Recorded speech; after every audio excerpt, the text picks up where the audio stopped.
thank you all for coming. Yes, ma'am.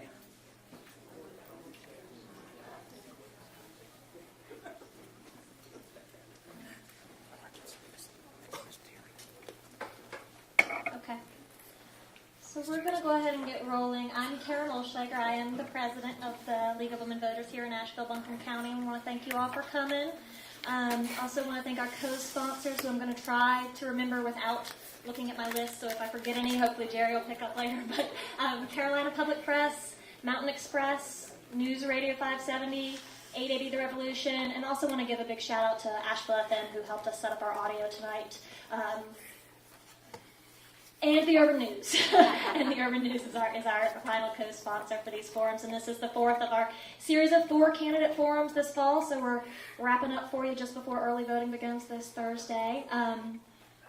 This is the District 3 County Commission Forum, in case anybody's in the wrong place. So if you don't know your district, you can find it at vote411.org. That's the League's one-stop election resource. Also want to put out a quick call if you like these forums, if you like having access to the nonpartisan candidate information, please feel free to join the League. We are open to men and women. It's $50 for an individual membership, and you can join online at ablwv.org. So just putting that out there, that your membership dues help us do more great things like this, produce that voter guide, run that online Vote 411 election resource, and hold these forums. Also want to thank all the candidates for coming out tonight. And now I'm real excited to introduce Jerry Jamison, who's our moderator tonight. Jerry served as news director for Clear Channel Asheville from 2002 up until last Friday. So she had a good 20-year stint there. And now she's moving on to other things. She's going to be doing something related to great things at Mission. I'll let her talk more about that if she wants, but I'm sure whatever she does, she'll do it well. And I want to thank her for coming out here and moderating these forums for us this evening. Okay, we'll get rolling. All right, thanks, Karen. Great crowd. I like when people come out to learn more about the candidates and make educated decisions when they get to the voting box. I am leaving, or have left. Friday was my last day. This is my last official duty for Clear Channel Asheville, helping Moving On, working with media relations and crisis management for Mission Health as of Monday. So I'm sure I'll be out there in the community and hope to run into many of you. But it's not about me, it's about our candidates. Before we get started with our District 3 Buncombe County Commission thing, I want to get through some housekeeping first of all. We do have bathrooms right outside this back door. Men's is to the left, women's is to the right. If you have a cell phone, please do turn it off now.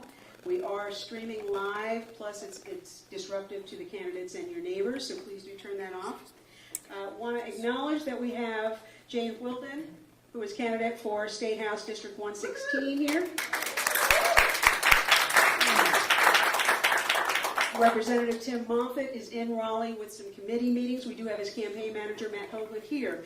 They are here to answer questions. We will not be doing a forum with them because the league rules do not allow open empty seat forums, but they are here to answer your questions, so please do take them up on it. They'll be here after we finish with our county commission candidates as well.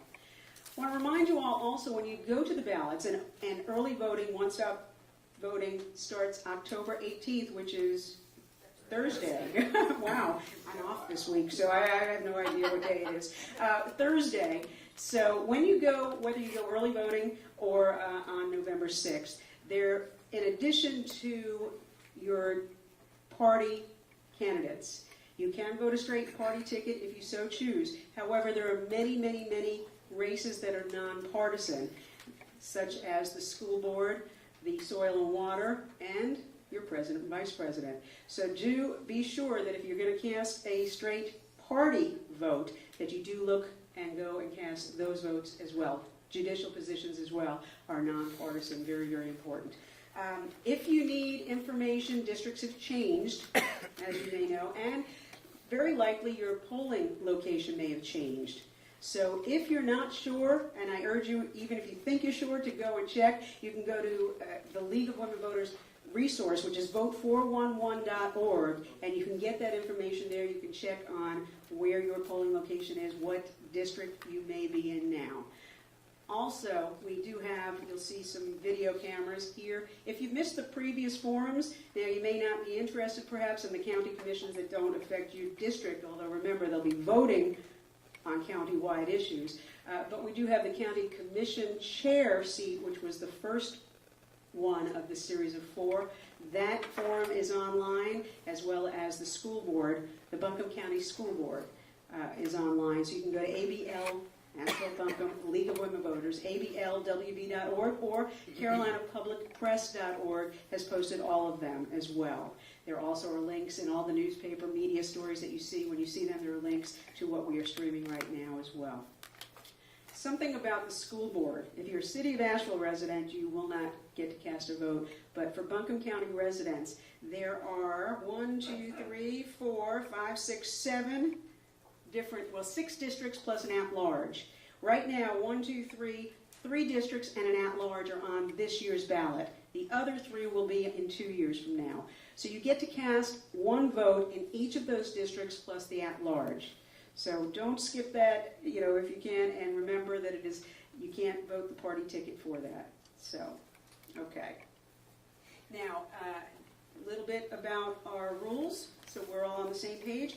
We will work with 2-minute introductions that each of you will have, then a 1-minute, when we ask the questions, there will be a 1-minute response, followed, if I so choose, at my discretion, a 30-second either rebuttal or expansion.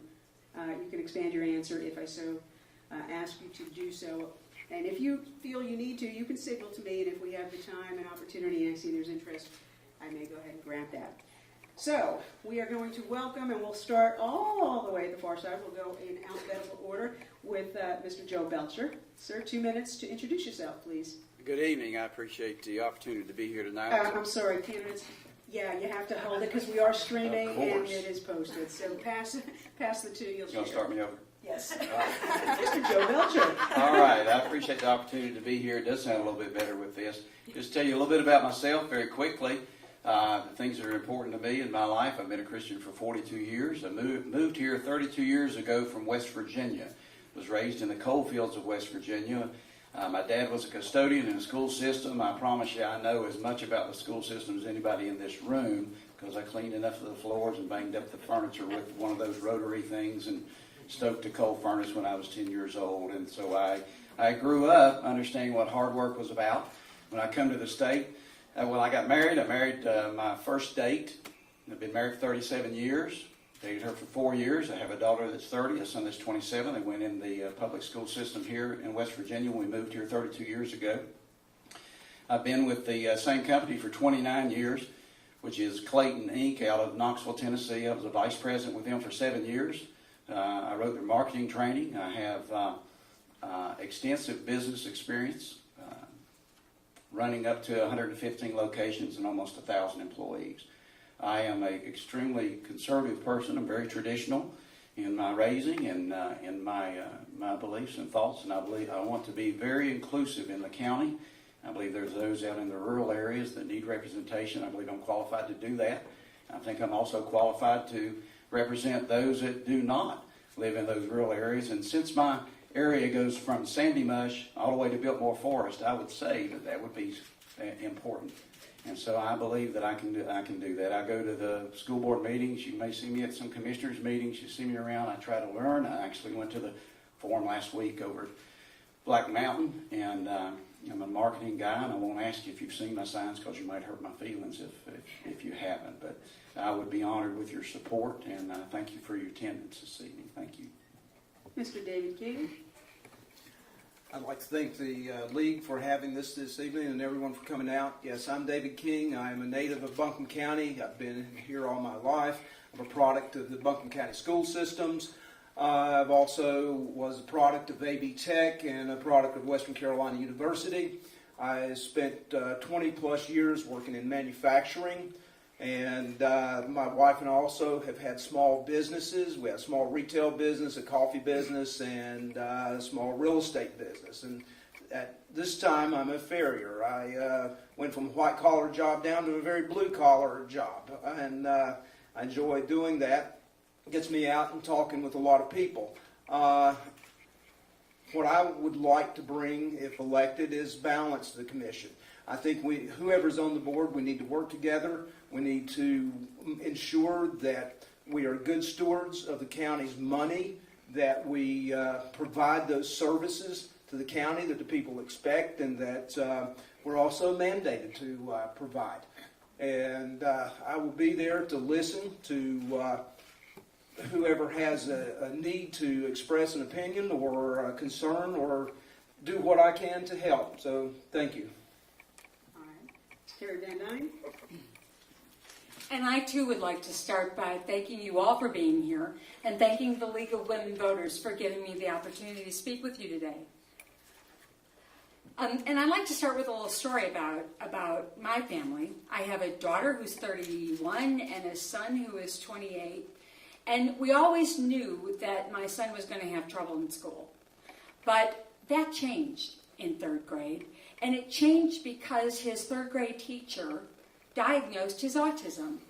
And she did it when scores of doctors and specialists just somehow missed it. So it was with gratitude that I started volunteering in the classroom and volunteering in other Buncombe County schools. And since then, I have had the privilege of volunteering with a number of wonderful, wonderful nonprofits all over the county. I've worked with Children First, with the Council on Aging, with Pisgah Legal Services. So I've worked on issues that deal with children, with families, with our senior citizen community, and with all of the folks in Buncombe County. I've been a worker bee. I've delivered meals for Meals on Wheels and organized countless fundraisers. I've taken leadership roles, serving as a president of the board at Pisgah Legal Services when they had a very successful capital campaign in the middle of a recession. And I've been an advocate, working with Children First and Women for Women, going to Raleigh trying to educate our legislators about issues facing Western North Carolinians. So when David Gant and Jane Wilden asked me to run for county commissioner, I was a little surprised, but I'm hoping that what they saw in me was someone who appreciates the opportunities they've been given and will champion those opportunities for everyone in Buncombe County. And thank you very much. All right, thank you. Ms. Michelle Pacewood. Thank you so much. I'm so happy to be here tonight. I was really looking forward to this forum. I think there's nothing like getting out there and talking to the people. The questions from the folks on the ground are the most important, and really that's what the commissioners need to listen to, because that's what the problems are that they need to address. Thank you to the League, and thank you to all the sponsors. My name is Michelle Pacewood. I'm running for commissioner as well. You'll be voting for 2 this year in your district. And a little bit about myself. I am a local, I grew up in the area, graduated from Inca High School, class of '88. I just love the mountains. The foot of Mount Pisgah was my playground, and we all had a good time in the woods. So this area is near and dear to me. I have a daughter, 13-year-old, who currently attends Inca Middle School, a wonderful, wonderful school, and they've done some great things. And Candler is just my hometown, and I've worked in that area a long time. I'm a business owner. I'm a real estate agent. I do have a degree in geospatial technology from Haywood, and that's under the forestry department, as well as 3 certifications. So I like to go to school, and I like to learn about the woods and of course, the computer background. I was appointed by the commissioners to serve on the Board of Adjustments for Buncombe County, and I am a current member of the Planning Board. I've served 3 years.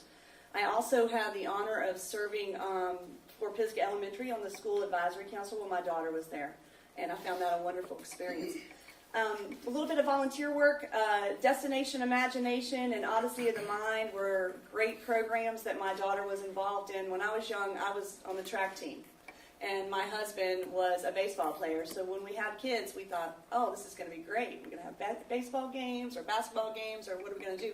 My daughter was more of an artist. She was a writer. She found the creative arts were where she wanted to be. So that's where I went to. So I would appreciate you supporting me this time, and I'm going to work hard for jobs and schools and veterans. Thank you. Forgot to do this before. Somebody left a book. It was brought up to me and left a book. If this is yours, I'm going to put it on that table right there in just a moment so you can go ahead and get it. Also, want to remind you, if you have a question and you need a card to write it on, hold your hand up. We will bring you a card. And then once you are done with the question, hold the card up and we will come and pick it up and it will be brought to me. So we're going to go ahead and get started. And we'll start with you, Mr. Belcher, first.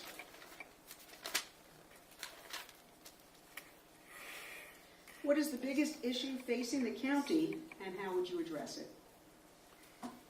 My concern, thank you, David. Being raised in an area where we did not have a lot, I was not used to seeing debt.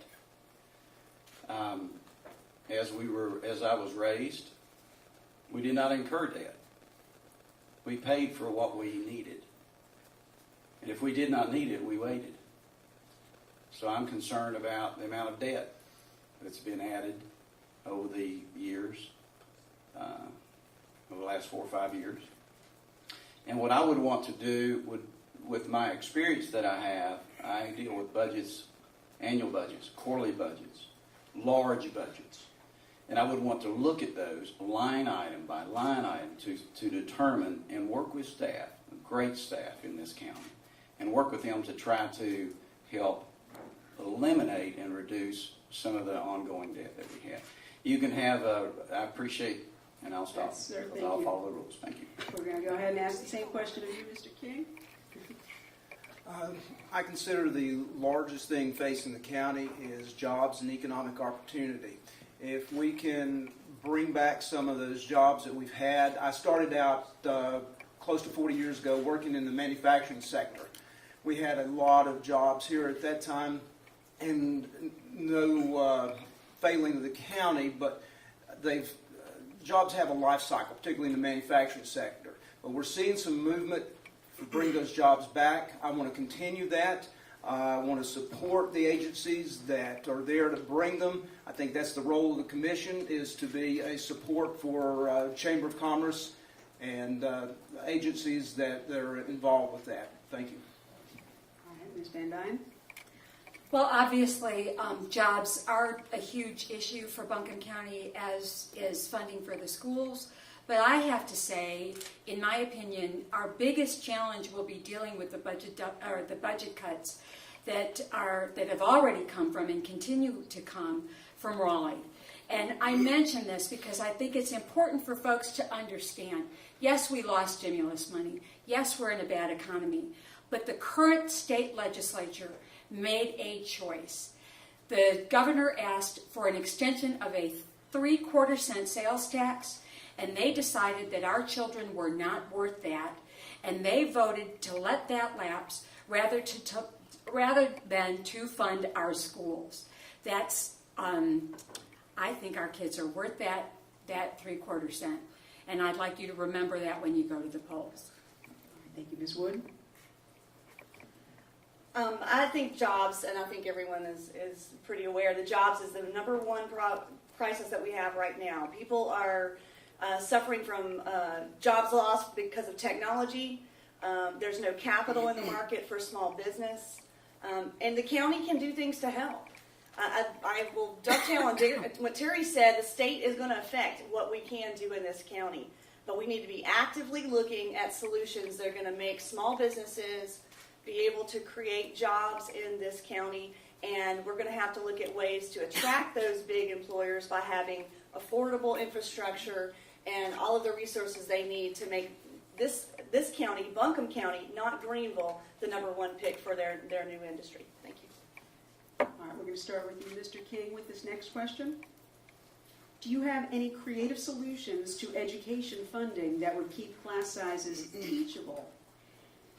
What might you cut instead? Management, sports, or something else? That's a very good question. The county basically provides, I think it's roughly $8 million a year, and to the school system.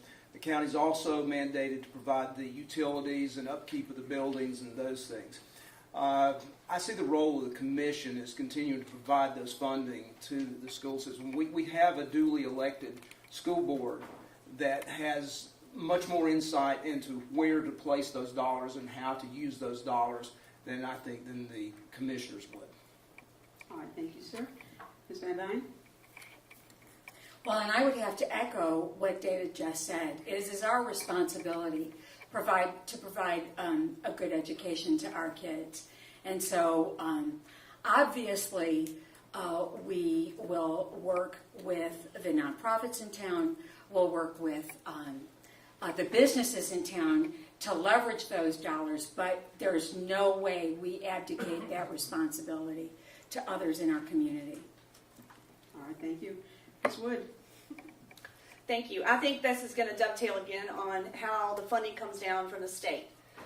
If the state funding to education cuts the budget to us, we're going to have to make up the difference. That's what's going to happen. Public education is important. It's an important part of infrastructure for business for the kids in Buncombe County. So I'm not sure how we'd have to cut any kind of budget for education. I'm not a big fan of that. I know that they're actually right now having to use very small desks in classrooms at Pisgah Elementary because they have too many kids in the classroom. So we've got problems right now just having kids fit in the room.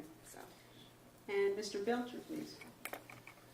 There's a lot of great charities in the area that work with schools, Ingalls, and Tools for Schools. And recently, some of the things that I was able to attend some of those, and I love when we come together as a community and try to help the schools.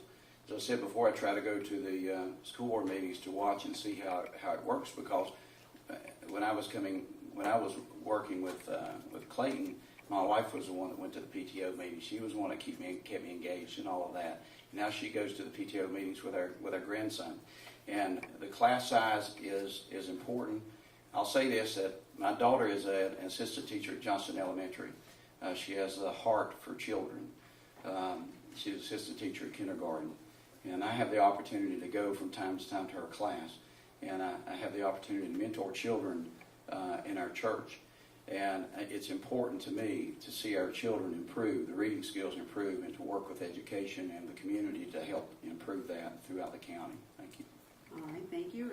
At least two of you mentioned charities and nonprofits, so this next question will begin with you, Ms. Van Dyne. And the question is, do you approve of the county giving money to nonprofits? Great question. And yes, I absolutely approve of that. And I'll give you a great example. We do not make charitable contributions from the county to nonprofits. What we do is we partner with nonprofits.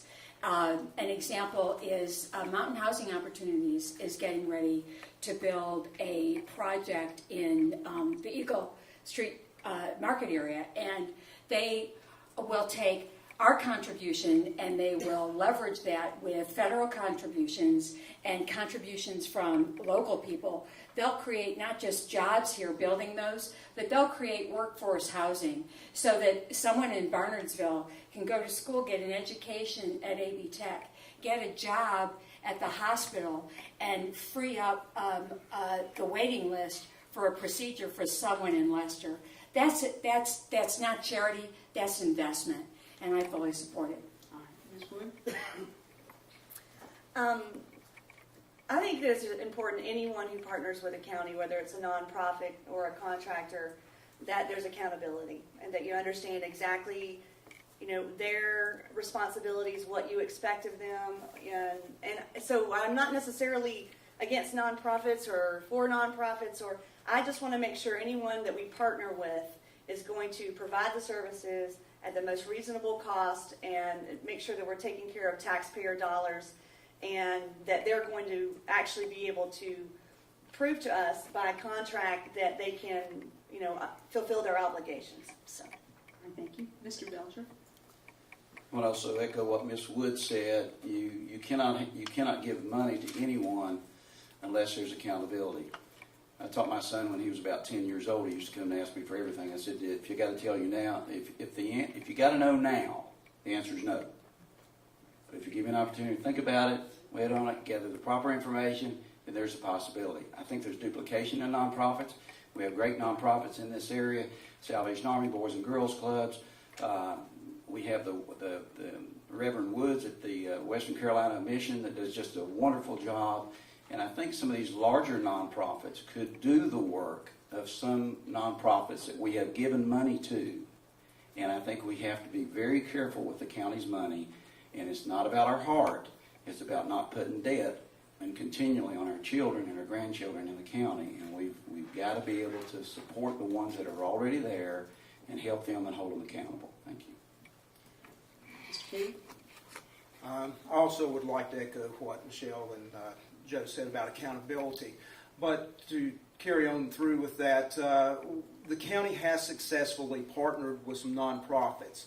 And I think that's key, those nonprofits that provide services that the county would otherwise be providing. And there is a measurable savings where they have partnered with these nonprofits to provide these services. So yes, I certainly support that and would continue with that, but with the oversight. Thank you. All right. Ms. Wood, we're going to start with you on this next question. If elected, would you call on Congress to study and propose a constitutional amendment designed to reduce the influence of money in our political system? I believe it's a reference to Citizens United, but that would be my assumption, and I don't want to put that on you. Oh, thanks. I'll just read that. It's my Would you turn? call on Congress? We'll start with you. Would you call on Congress to study and propose a constitutional amendment designed to reduce the influence of money in our political system? Okay, I'm not, first of all, I'm not a fan of changing the Constitution just on any whim for a lot of reasons. So I'm going to say that that's not probably where I'm going to be. I think money in politics can be a problem. And I would like to see elections being funded by the folks that vote for them.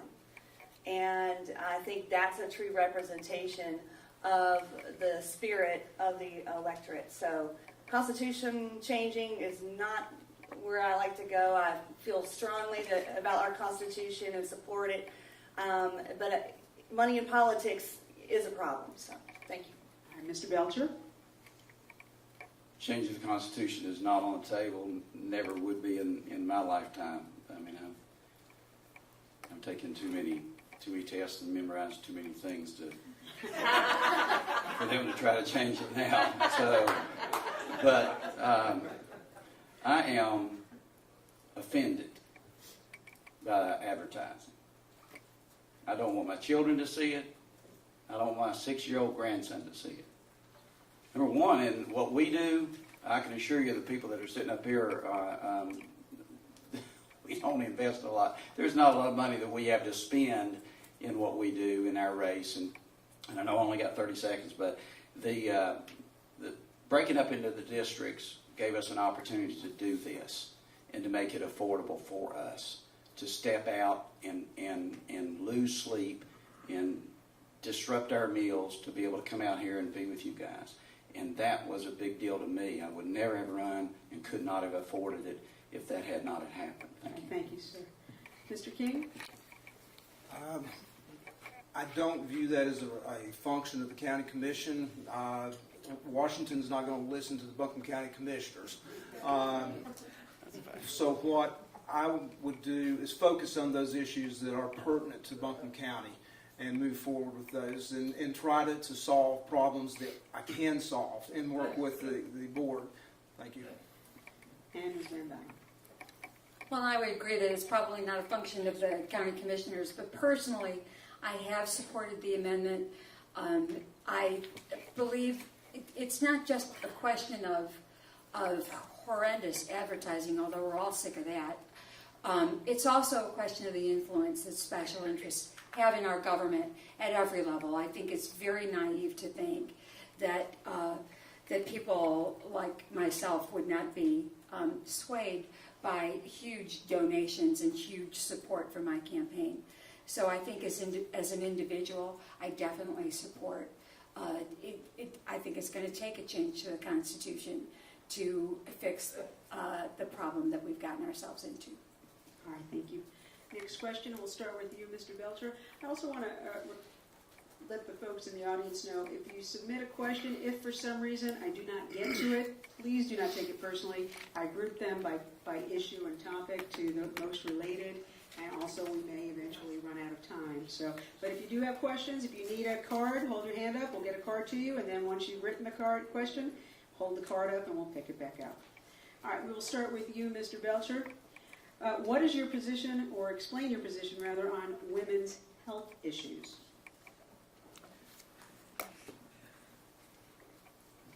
Well, I can only tell you that as it relates to myself.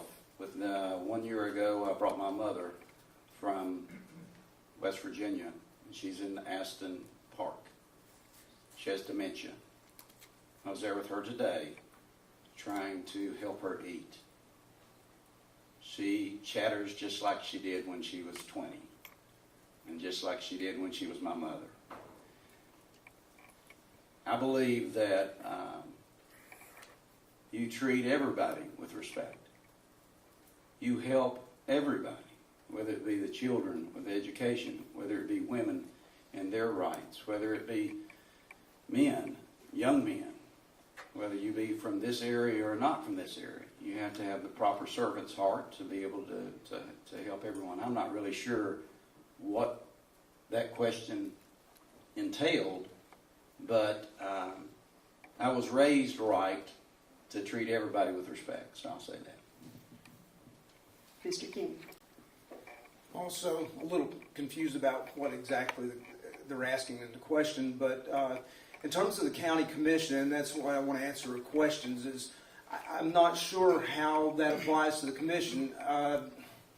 The commission is mandated to provide health services to the county, Medicaid, Medicare, and we certainly will do that. And I'll follow the law. Beyond that, I'm not sure exactly what they're looking for in the question. Right, and I cannot expand any further on the intent of the question because that's all that was there. I would not put my assumptions on. Ms. Van Dyne?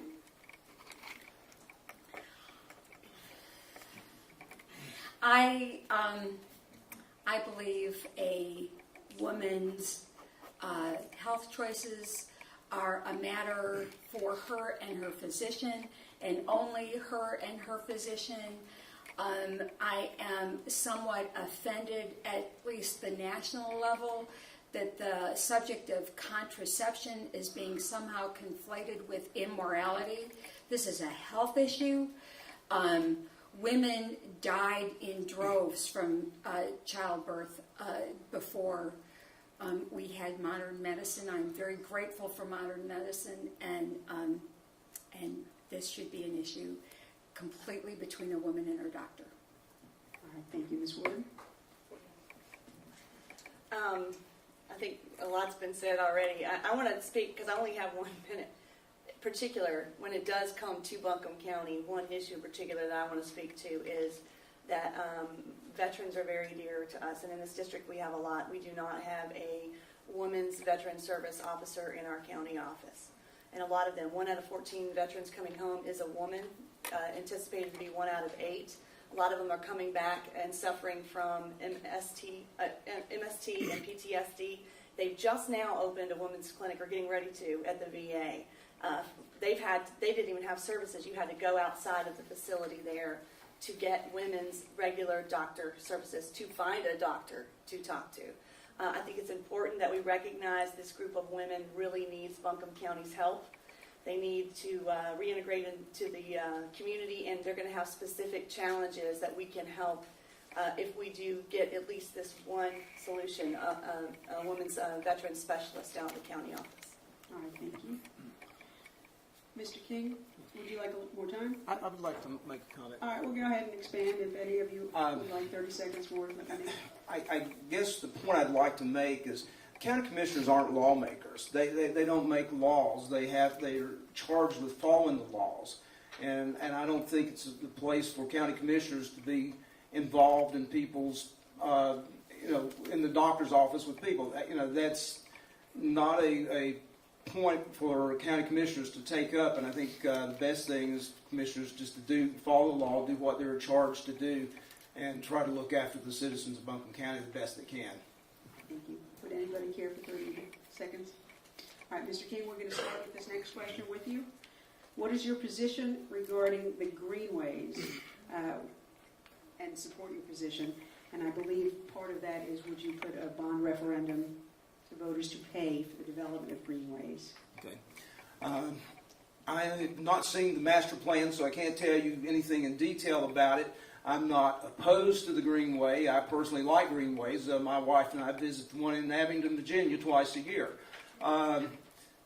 So I don't know what all this entails. The issue at hand would be the financing of it. And I'm not sure that come next year is a good time to put that on the table, that bond referendum or any other bond referendum.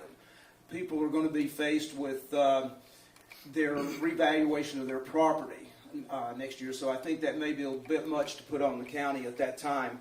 So, I'm going to listen to what the citizens of Buncombe County say, and I'm going to listen to everyone and go from there. Thank you. All right, thank you, sir. Ms. Van Dyne? The Greenways plan is aspirational, and what I mean by that is it represents a vision of the county that reflects the value we place on our natural resources. And so, to that extent, I'm very, very supportive of the Greenways plan. However, now is not the time to divert funds from any other use for that plan, but it provides a framework for the long term for us to invest at some time in the future and to in fact accept dollars like we already have from private entities to develop and extend that plan further. Ms. Wood? I went to several of the meetings. I went to one in Weaverville and one over in Inca when they were going around and showing the plan, and I listened to a lot of people in the rooms. And, I could kind of see maybe the one area that goes towards Bent Creek. I could kind of see the vision of maybe, a parkway in the future. But really for this particular issue is when it relates to parks, if you pull the county map up, the south and west, which is this district we're running in, don't have as many parks as the other areas. They just don't. And I think equal distribution of services is important. I think that doesn't happen always, especially in our district. The soccer park needs repair. Anyone who goes down there knows that. It's muddy every weekend. There's some maintenance that needs to be done, and I think some expansion of existing parks way before we talk about implementing a Greenway plan. Thank you. Mr. Belcher? A few years ago, I went to the commissioners meeting and presented a piece of property that is located in Candler and asked them to explore the opportunity of maybe putting a small park there because we just did not have that out in that area, and we needed some. We would like, if they had a piece of property that we already owned, I was trying to petition them to help. And I still think that that's the way to do it. Right as far as the greenways, what I saw in the plan that I saw, and I just saw the surface, was not a recreational area for children.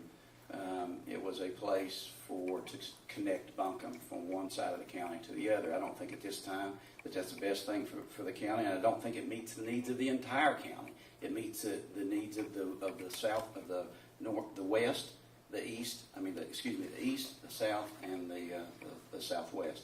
It does not meet the entire district that I'm in. It does not meet all their needs, and therefore I would not be for it at this time. I do like the parks. I do like providing those areas for our children where they can play. Thank you. All right, thank you, sir. I'm going to go ahead and grant 30 seconds more.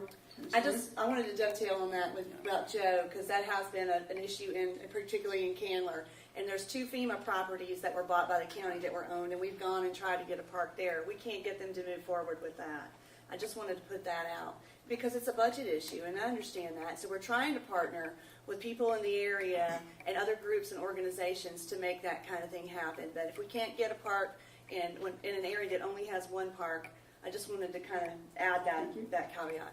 All right, we're going to go to Mr. Belcher for 30 seconds more, and then we've got... Okay. Also, there are businesses that will look. There are developers that will come here, and that when they come here, they will have land that they cannot do anything with. It will be located near a creek. It will be some land that is just not suitable to put there, whether it be retail or manufacturing won't be suitable for that. So we can work with those businesses, and I have the experience to be able to do that. I've done that all over this country for Clayton. We can work with those businesses and let them help do some of this so that we don't have to put it on the taxpayers. Thank you. Ms. Van Dyne, did you want 30 seconds? Mr. King? Okay. All right, next question, and we will start with you, Ms. Van Dyne. How much will environmental concerns influence decisions regarding job creation? Well, when I started my campaign, I got a call from Gabe Dunsmith. Gabe is a wonderful young man who suffered from thyroid cancer as a result of growing up on the CTS site. So if we're talking about environmental issues in the context of public health, I don't think that's a trade-off we can afford to make. We're seeing with the CTS site what it's costing to clean that up, how many years it's taken to clean that up, and how many people have gotten sick because of it. So that's not a trade-off I'm willing to make. Ms. Woods?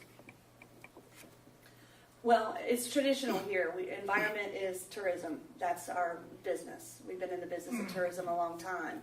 And it is important to continue that base, but we also need a diverse economy. You need a diverse portfolio yourselves. We need a diverse economy. I would like to see us explore new ideas. A lot of times things come up and people want to move forward, and when the problems are around environmental issues, I would like to see a little bit more partnership working with companies and environmental organizations. I think agroforestry is an industry that we need to look at. There is a partnership that's business working in the forest. There are ideas like that out there. I'm willing to work with anyone, business, environmental groups, to make us successful and protect what we can. But I think we need to also make room for business as well. It's going to be a partnership. Mr. Belcher? Again, I'll say I was raised in southern West Virginia during the time when our rivers in West Virginia ran black with coal. I swam in the rivers and cut off jeans and had to wash my jeans when I got out. They took the tops of the mountains off. It was called, you had high walls. That's the way they mined the coal. Now, before you go way out there on that, let me tell you, when I came to these mountains, 32 years ago, the deep love that I have with these mountains that God and my family put in my heart, I will not let nobody destroy these mountains. Now, with that said, you can't be foolish. I promise you I know how to build on slopes because our house was on the side of the mountain like that. There's ways to do things. You can be practical.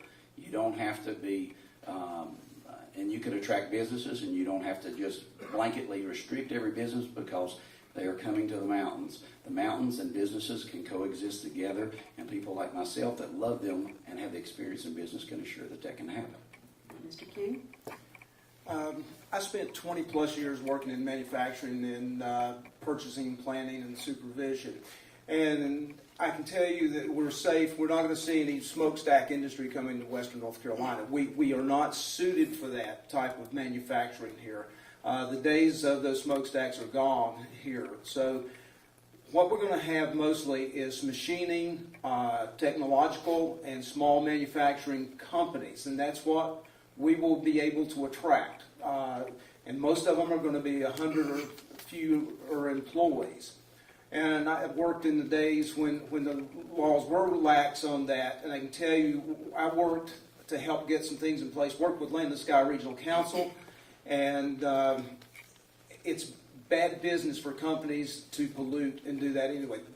So I would not be concerned, and as a commissioner, I would also be vigilant of that, but I just don't think we could even attract those people, even if we wanted to. We're not geographically located for that today. Thank you. Thank you, sir. 30 seconds. I went to a meeting at AB Tech recently where they had several farmers come and talk about special programs and other organizations that supported farmers in making them sustainable. And the county sent a representative from the health department. And he was pretty straightforward. He said, it's my job to it's my job to regulate you, to make sure your food is safe. However, I want you to be successful. And I think this is about balance. Okay, Ms. And- Van Dyne? Thank you. Time's up. Thank you. Would anybody care for additional? All right. We're going to go ahead and start with you, Ms. Wood. And I'm waiting to see, I believe we've got 2 more questions before we'll have to call it, but I'm waiting to see what our actual end time is. And it relates to jobs, and that is, what is your feeling on using incentives to your business or attract business? This is a topic on the trail. I'm glad this came up because it is a difference for some. I am for targeted incentives, targeted with accountability. And the easiest way I talk to people on the trail is, used to you could build a house. I'm a real estate agent too. You could build a house. You didn't have to have any kind of appliances in the house, not even carpeting, and you would sell. Now, today, you better have granite countertops and a flat screen TV, and they're going to ask you for the dog at the closing table. The fact is, we have to have it to compete. Greenville has a 15-year head start. We've got to run it through programs that are going to have accountability. I've got a great tenant improvement program that uses very little money. It can help small businesses. There's creative ways out there to use incentives, but incentives have to also be an incentive for Buncombe County. You have to know that whatever you're going to do is going to create other businesses that aren't incentivized to continue growing jobs and offering money throughout the county. Thank you. Before we go to Mr. Belcher, we do have more time, so if you do have questions still, we are collecting them. Just hold your hand up if you need a card, or hold the card up if you have a question. All right, Mr. Belcher, do you need the question repeated? Sure. Okay. What is your feeling regarding incentives to attract business to Western North Carolina and Buncombe County? I received a degree at Concord University in marketing. I'm a marketing guy. And if you haven't seen one of my signs, you haven't been in a car. So, that's just the way I'm wired. I believe you have to incentivize people to open a business and to come here. I don't have a problem with incentives. I have a problem with handing somebody a lot of cash, but I don't have a problem with determining what is a return on investment for the county. If I'm going to make an investment, I want to know what is a return for this county. I want to know how long it's going to take for us to get the return back so that the county can see the increase in revenue. But we cannot leave out our small businesses in this. Where normally people talk about giving incentives to others coming here, you've got to incentivize the small businesses by helping remove some of the burdens off of them so that they can increase their profits and therefore put that money back in the economy so we can have jobs and living wage jobs and help our children not be exported out of this county. Thank you, sir. Mr. King? I'd like to echo the same concerns that they have about accountability. But I think the best way, I do support incentives. If we had a perfect world, we wouldn't need to do that. But if we're going to compete with Greenville, South Carolina, Greensboro, North Carolina, et cetera, we've got to be in the incentive business to attract some of these businesses. The best way I can explain that, in 1980, I went to work for a company across the river. It was called Switzer Turbochargers. They got incentives from Buncombe County and Asheville. 32 years later, they are still there. I can assure you they have paid back more to the county in taxes and business than they got in that original incentive. Ms. Van Dyne? Well, I would agree that incentives are frequently a good deal for the county. If they bring investment into the county, that eventually increases the tax base. I also agree, of course, that every cent we spend has to be accounted for, and those investments have to be tracked. But I have one caution, and that is we also have to look at the impact on the rest of the community. There is a concern, for example, with the breweries coming in, moving existing small businesses out of the river district and making them compete with the really big guys that are coming in. And we have to be intentional about that and consider everyone in the community, and just not the big dogs coming in from outside. I've got a specific question for Mr. Belcher that relates to this. We're going to get ahead and give him 30 seconds to respond to that, and then an additional 30 seconds to either answer the additional question or expand on your current one. And that is, what specific burdens would you remove to support small business, sir? But one of the things that I just has driven people in Candler crazy is the ETJ. The ETJ and I run into it, if I stop and talk to anybody, which that's where I live in Candler, if I stop and talk to anybody over there, whether it be Witt Motors, who for 30 years had streamers up, and the beautiful place that attracted customers to their site, then all of a sudden it's written that they can't have streamers and banners and things, yet you can go to a business. Oh, no way. Okay. Sorry, sir. No. We're gonna, Mr. King, Got it, David? do you want to expand at all before you can answer that question, which is what specific burdens would you remove? What I was wanting to go back to the To other. the incentives. Yes, sir. Um, 30 seconds.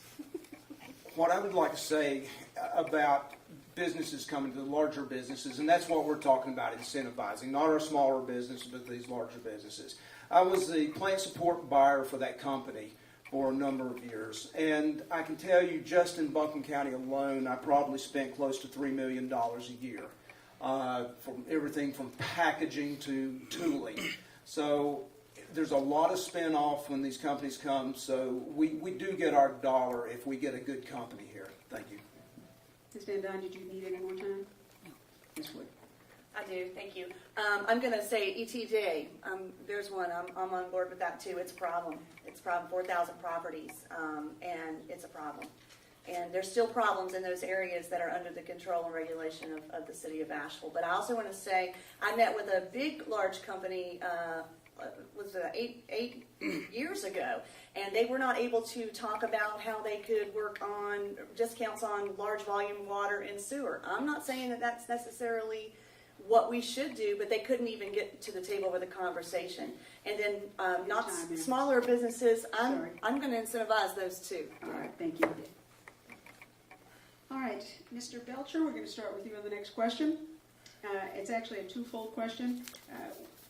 You had referred to the county to a debt. Is it your understanding that the county is running a budget deficit? And relating to that, what is the most important fiscal issue facing the county, and what specifically would you do about it? Well, the reason I bring up debt is because this country went through a balloon of euphoria for the last several years, and because of the industry that I'm in, the home building industry, I understood it better than anybody. I knew it was going to explode. I didn't know to the extent of what it would do, but I knew when they were giving loans to people that couldn't afford it, it didn't matter what the interest rate was, that this debt, our kids are being raised thinking that a 30-year mortgage is a norm. It's a great thing. It'll never build equity. And my concern with the county is that we have to run the county on the same type of principles, that debt is not a great thing. When you use words like leveraging and things, like that is a big problem. We're coming up on a reval, and the reason I mentioned the housing is we're coming up on a reval, and we knew this was coming, and all the time we're incurring this extra debt. When this reval is going to occur and people's property values are going to be less, and we could have given them a discount on, we could have reduced their property tax, but there's no way to do that with the debt. Well, I won't say there's no way to do that, but Right. Thank you, sir. Mr. King? I would agree we need to keep our debt in line with our intake. As far as any specifics, what I would do would simply be to work with the commission that is impaneled to come up with things. I can't give you specifics, other than I would work to make sure that we are physically responsible with the money that comes in, and that we try to retire some debt before we incur other debt. So it would be based off of knowledge and information at the time. So it's kind of hard to sit up here and make these decisions without having the facts. So, thank you. Ms. Van Dyne? Well, I'd like to share some facts with you. Buncombe County's debt load is extraordinarily well managed. The state of North Carolina has a ratio that they like counties like ours to stay under. And if we hit that ratio, we could hit that ratio with a debt level of $2.1 billion.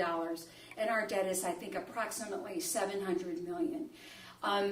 What we've done is we've made the choice. If you think about it in Mr. Belcher's terms, we could spend money building temporary classrooms for kids, or we could invest and borrow money to build a school.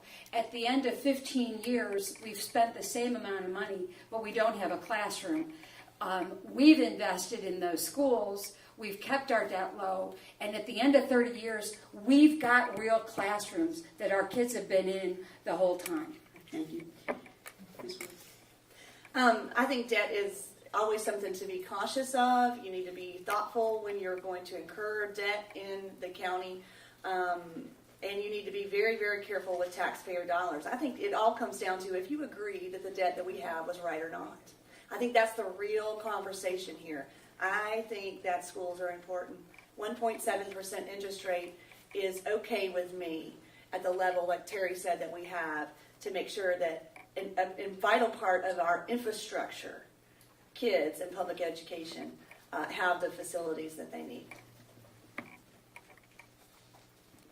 Are we requesting more time?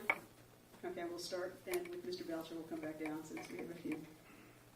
I'm going to assure you that I am not interested in taking a nickel away from any children or schools, but there's just a principle of debt that you have to be very, very careful of. And I applaud the county for reducing the interest rate because it's fiscal responsibility. They did a really good job taking it down to 1.7%. But there are houses that my children cannot afford at 0%. So the percents at some point in time has to be taken into consideration with other things.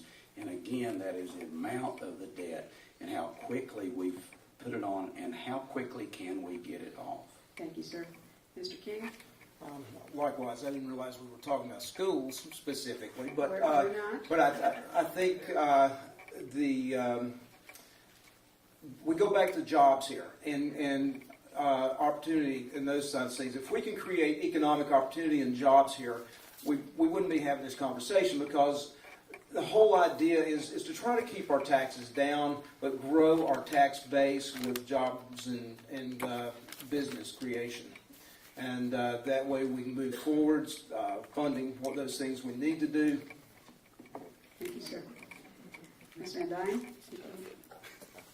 Our debt level is like having, I think, a $60,000 mortgage on a $180,000 house. Okay, that's approximately where we are. And to take on that level of debt so that we can put people to work and build infrastructure, we are not borrowing to spend today. We are borrowing to build assets that will last us for decades. It's good investment, it's a wise investment, and the return on investment will be. Thank you, Mr. Van Dyne. 30 seconds. I think everyone's pretty much knows where everyone is on it. I am open, though, to a conversation about let's look at how we can reduce it, if we can. But once again, we've talked about the cuts that are going to be coming possibly from the state and federal level. So not only is the reval an issue, but any possible cuts at those state level positions are going to affect us as well. All right, Mr. King, the next question, we'll start with you. What would you do to encourage the involvement of women in government? How would you resolve issues that have led to the demise of the county's Women's Commission? I'm not familiar with the commission that you're speaking of. It has not existed for a few years. That's probably Okay. why. As far as It's been unfortunately.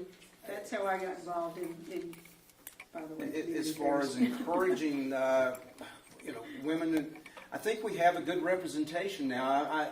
This is not a question where I'm answering it in terms of I've been opposed or anything of that nature. But we have some wonderful women in positions in the county. Wanda Green, Gabby Harris, Mandy Stone. I mean, we have some great women that are doing a lot of good things for the county. So I'm not sure what much more I could do to we've got some good people, so we can point to them and say that the county, I think, is doing it. All right, thank you. Ms. Van Dyne? Well, it's kind of self-serving, but I could say vote for women in District 3.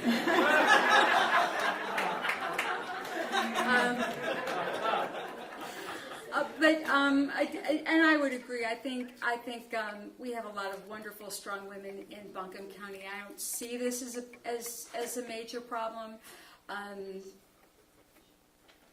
We just have to educate everybody, and if we educate everybody, I think the women in Buncombe County will get their fair share. Ms. Wood? Okay, don't start my time yet. Pass this water down for everybody. Please, thank you. Because I feel like I'm hogging it here, and it might be looking bad online. Okay. Involvement of women in government. I think obviously women have taken a step forward, but there's a long way to go. I have a 13-year-old daughter. She's learning firsthand exactly what the impacts of government are in her household. So, any way we can encourage anyone to be involved in the process of government, governing, getting involved in their community is positive. A lot of folks would say that women have the checkbook in most homes, but I think everybody coming to the table, man, woman, brings the conversations that we need, and I am glad to see more women are being, standing up and getting involved. Mr. Belcher? My wife's the youngest of 14. Her mother died at 93. One of the things I write poetry from time to time, and I had the honor to write something about her life. If you are qualified for a position, you're qualified for a position. People have to go out, and you have to encourage young ladies. My daughter's a teacher. I have encouraged her from the time she was tiny that she could do anything that she wanted to do. I told her one time, we were in the car a couple of years ago, and there was a possibility of a raise at a school. She could get a higher paid position. I told her about it, and then she looked at me and she said, "Daddy," she said, "I teach poor children to read." I went click. I knew that my Lord and my wife and I had raised her properly. She chose her path, and so that was her decision.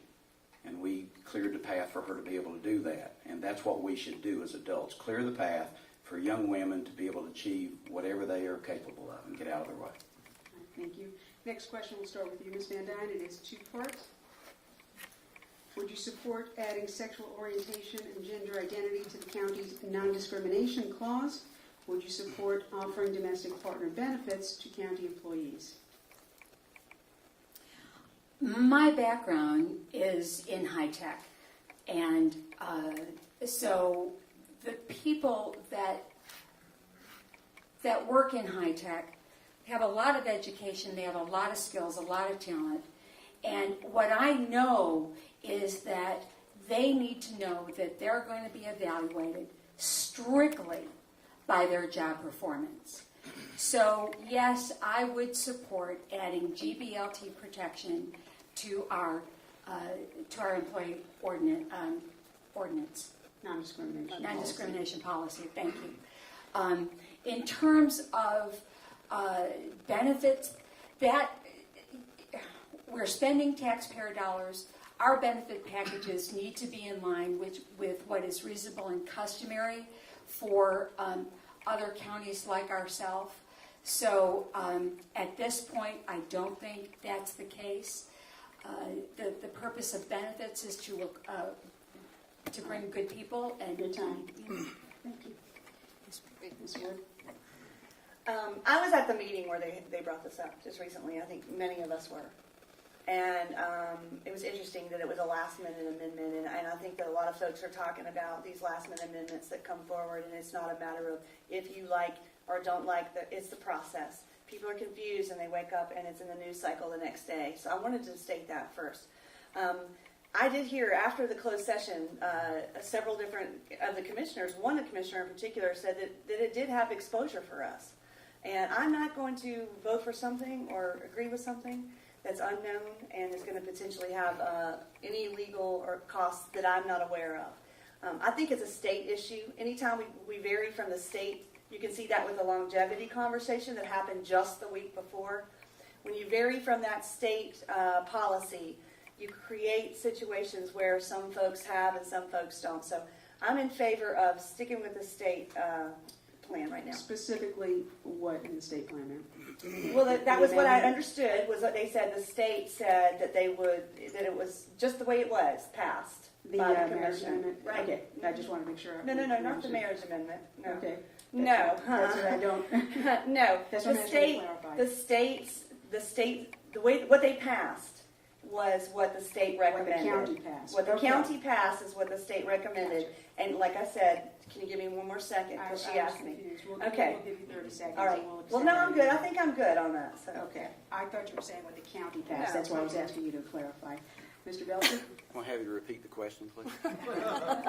would you support adding sexual orientation and gender identity to the county's non-discrimination clause? Would you support offering domestic partner benefits to county employees? I was at the meeting also, and I do not support it. I've interviewed thousands of people with our company over the years. You can't even ask anybody if they're married in an interview.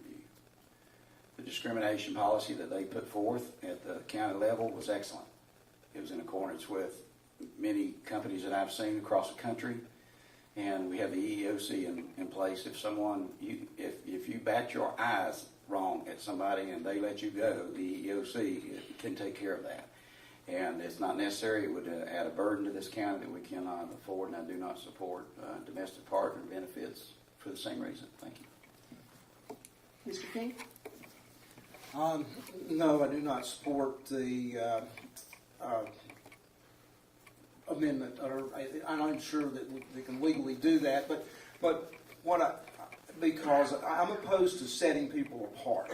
Well, if there is a need here, then everyone should be treated as an employee of the county. It shouldn't be this group or that group. Everyone should be treated and given the same consideration. The only two things that need to be considered at work are your job performance and behavior on the job. So let's protect, if there's a need to protect, let's protect every county employee and make sure that that's a policy we have in place. As far as benefits, I think that, no, I don't support that. Just like Terry said, I think that's not in line with what we're doing right now. I'm not sure that there's a lot of questions that need to be answered to with, okay, sorry. That's okay. We have a request, 30 seconds, Ms. Standine. First, I'd like to state that I do not believe discrimination is a problem in the county. I think they work very, very hard to be inclusive. However, someone in the county shared a story with me, and she said, if there is an elephant and a mouse in a room, how much time do you think the mouse spends worrying about the elephant versus how much time the elephant spends worrying about the mouse? And I think it's easy for us who are in privileged situations to think as long as everyone is treated the same, it's not a problem, but it is. Thank you, ma'am. Mr. Belcher, 30 seconds. I met a girl by the name of Zoe at Irwin High School the other day. Y'all remember Zoe? She stood up and she asked a question about her faith. She wanted to know where people stood on their faith and so on. She had the courage to do that and stand up for herself. I encouraged her to continue to stand for what she believed in and work hard in her school and put her foot on the gas. I was raised in the state of West Virginia. I've heard every West Virginia joke that's out there. I mean, I've had, and I don't mean that. Man, that's tough. Sorry, Isn't it? sir. Stories take time, I know. Mr. King, 30 seconds. Regarding that issue, I have a number of gay and lesbian friends, and I have asked them about this, and they like the concept of being treated like everyone else. That if there is a need for a policy, and I'm like Terry, I'm not aware of any issues at hand, but I know I wouldn't want to be separated as the old bald guy, that put in that club, and treated separately. So, I would want to be treated as a county employee and given the same consideration as everyone else. Thank you. 30 seconds, Ms. Van Dalen. Very quickly, all I would say is the state did not pass a constitutional amendment saying you can't be bald. But they did pass a constitutional amendment saying that if you are gay or lesbian, you do not have the same rights as everybody else. And that's why this is an issue. The opposition chose to drive a wedge between North Carolina over something that was really, I don't think, appropriate. And I apologize, that was Ms. Van Dyne's second 30 seconds. So Mr. Belcher, if you would like to finish your story, you have 30 seconds to do so. I just want to make sure that I was not equating West Virginia jokes with the serious situation of, people's of discrimination. I'm just saying that Zoe, myself, my children, that growth comes from tough times. And people have to learn that that's just part of growing, and we've got to treat everybody the way we want to be treated, but we do not have to create layers and burdens upon the taxpayers to do that. Thank you. I did get one question from the audience relating to this question again, so I'm going to ask you for a one-word answer, yes or no. Do you support domestic partner benefits for county employees? We'll start with Ms. Van Dyne, since that was your question to begin with. No. Ms. Wood. The state doesn't have it, no. Mr. Belcher? No. And Mr. King? No. All right, we have two more questions, and we will start with Ms. Wood. If you agree with a vision for Buncombe County that says the best schools, well-paying industries and jobs, the healthiest families, the cleanest environment in North Carolina, how would you achieve these goals? What are the priorities? Wow, can I hear that again? Yes, absolutely. I think we all need to write this down. Is that one question or three? Is it If you schools, jobs, agree- and what? 'Cause If that's you my agree logo. with the vision for Buncombe County that says the best schools, well-paying industries and jobs, the healthiest families, the cleanest environment in North Carolina, how would you achieve the goals? What would your priorities be in relation to those? So yes, schools, well-paying industries, Schools, jobs, family, and healthy environment family, is what I and heard. clean environment. Is that right? 4 things. Okay. 30 seconds or a minute? 1 minute. Okay, a minute. So like 15 seconds each one. No, you can prioritize. Just one, Hey, wow. 1, 2, 3, 4. Okay, here we go. I think jobs is my number one, and schools to follow. And of course, family is important at home and in the community. Well, they're all important. Schools, I want to make sure that we have enough classrooms, that we have enough teachers. I want to make sure that we are creating jobs, helping small businesses. We're helping bring those companies into the area. Healthy families, that's going to include a partnership where we can help folks who are in these transitional areas get the healthy foods and get the things they need while we're creating these jobs. 30 seconds, I can't believe it. I'm going to go ahead and extend Okay. this one to a minute and a half Okay, for each of thank you. you. Okay. So yeah, jobs. I mean, and I wanted to say that the tenant improvement program, I didn't get a chance to talk about it. It is a good program that's going to address those folks who have been hurting in construction, empty commercial spaces that everyone knows has been tagged and needs fills, and bring small business. Very, very small. I've been through the office. It's a quick turnaround on it. There's a solution. I'm only one vote. If you get me there, I hope you do. We can work together on solutions like that target specific problems or industries in the area.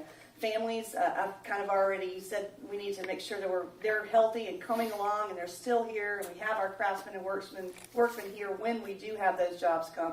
Environment, agroforestry, I think, is where we need to look. We've got the Arboretum. We have one of the only climates in the entire world. There's like this area, that's my degree, is one of 4 or 5 in the whole world. And we can grow things that nobody else can. And guess what? We need to grow them under trees. So everybody wins. Thank So you, Ms. thanks. Wood. A minute and a half, Mr. Belcher.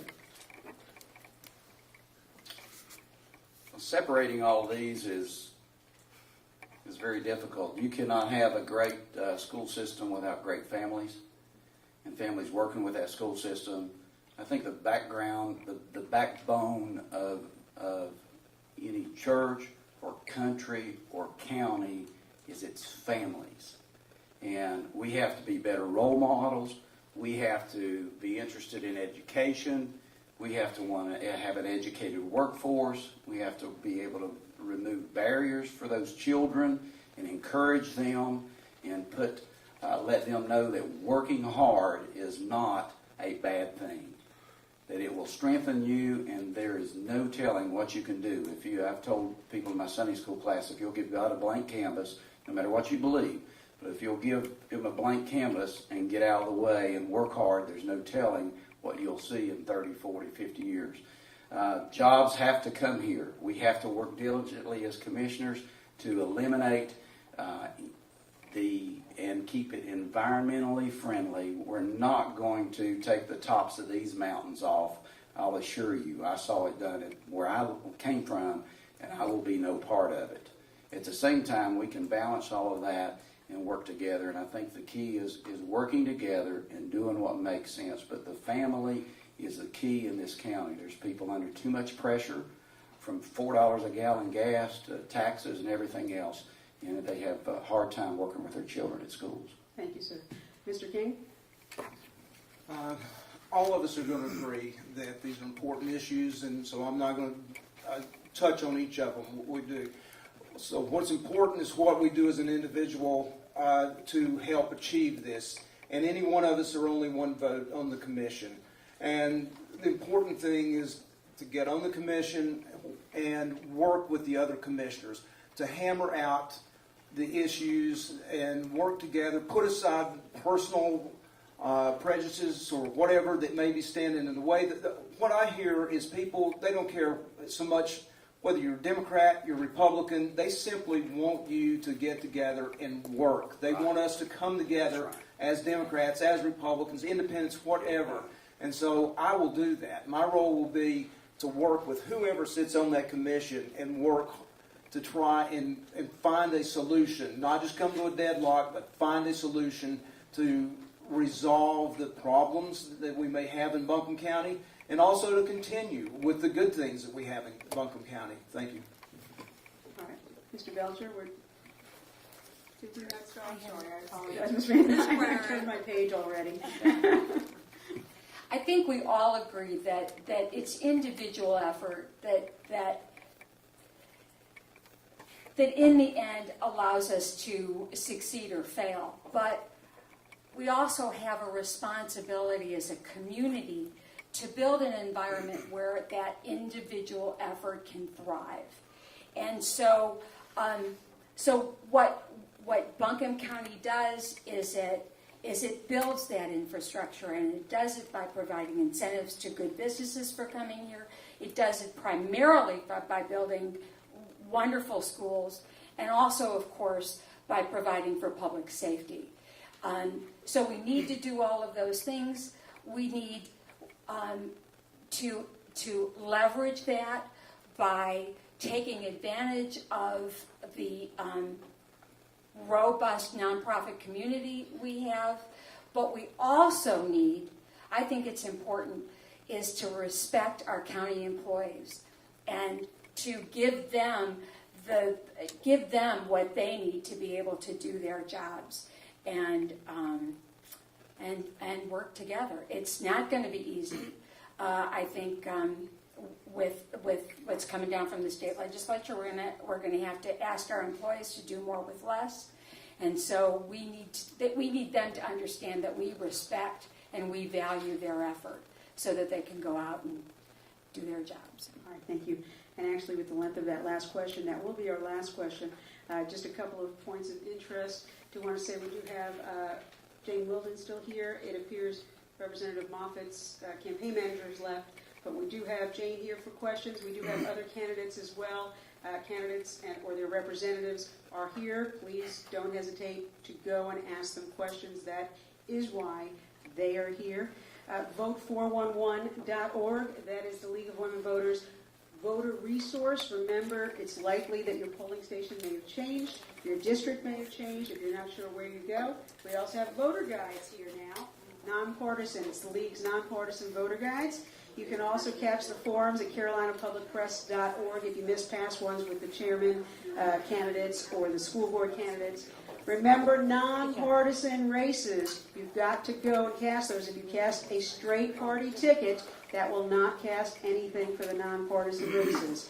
Also, I want to thank our sponsors, Mountain Express, Urban News, Carolina Public Press, 570 WWNC, 880 The Revolution, and especially the League of Women Voters for running this series. And thank you all for coming out and getting educated. Our candidates, of course, our candidates.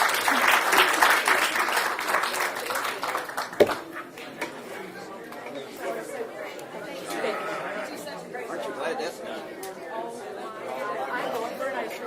Hey, Joe. Go to.